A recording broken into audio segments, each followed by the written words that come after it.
நேற்று எனக்கு ஒரு சிஸ்டர் டிஎம் பண்ணியிருந்தாங்க.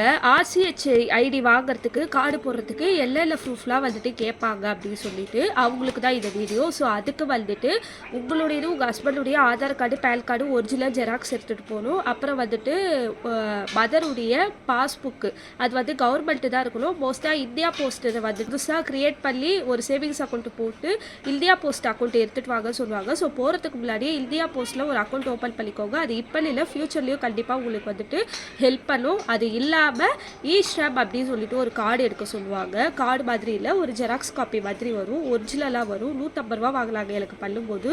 அதை நீங்கள் ஒரிஜினலே அவங்கக்கிட்ட கொடுக்குற மாதிரி இருக்கும். உங்களுக்கு ஜெராக்ஸ் எல்லாம் எடுத்து வச்சுக்கோங்க. அது இல்லாமல் உங்களுடைய வெயிட்டு, பிளட் குரூப்பு, ஹைட்டு இது எல்லாத்தையும் செக் பண்ணுவாங்க. அதே மாதிரியே நீங்கள் வந்துட்டு 48 நாளில் வந்து ஹார்ட் பீட் பார்க்குறதுக்கு ஸ்கேனுக்கு போவீங்க. ஸோ ஸ்கேனுக்கு போகும்போது அந்த ரிப்போர்ட்டையும் கொண்டு போகிற மாதிரி இருக்கும்.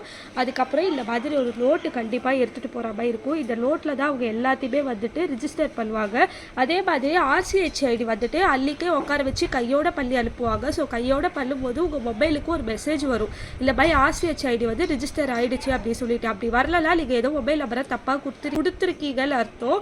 சரி, அவங்க வந்துட்டு க்ரியேட் பண்ணும்போது நீங்கள் பக்கத்தில் உட்காந்துக்கிட்டு அவங்க பண்ணதுக்கு அப்புறம் உங்களுக்கு ரிஜிஸ்டர் ஆயிடுச்சு அப்படி மெசேஜ் வந்ததுக்கப்புறம் நீங்கள் வீட்டுக்கு போங்க. அது வரைக்கும் அவங்க கூட உட்காருங்க. அவங்களும் அப்படி தான் உட்கார சொல்லுவாங்க. அதே மாதிரி சில பேர் நிறைய பேர் என்ன பண்ணுறீங்களா, ஏரியாவில் சேதெல்லாம் நம்பர் கேட்டால எல்லாத்துக்கும் உங்கள் அம்மா நம்பர், இல்லை உங்கள் அப்பா நம்பர், உங்கள் அண்ணன் நம்பர், உங்கள் அக்கா நம்பர் அந்த மாதிரி கொடுக்குறீங்க. அந்த மாதிரிலாம் கொடுக்கவே கூடாது.